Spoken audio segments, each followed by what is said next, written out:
Today, let us introduce the tapioca chip production line. We'll be showcasing the raw material soaking section of the production line. This section consists of the conveyor for material transfer. The soaking machine equipped with paddle-style blades to evenly distribute and separate the materials in the water.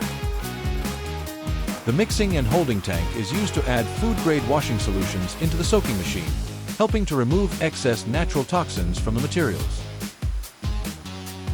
Finally, there is the discharge conveyor for transporting materials out of the soaking section. After slicing, tapioca chips need to be soaked in liquid. This soaking process is a critical step aimed at removing natural toxins in tapioca to ensure product safety.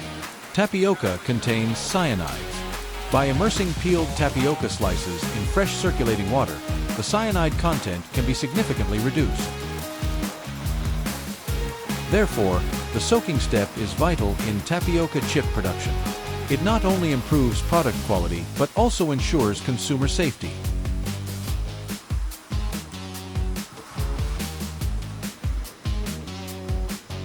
Thank you for watching.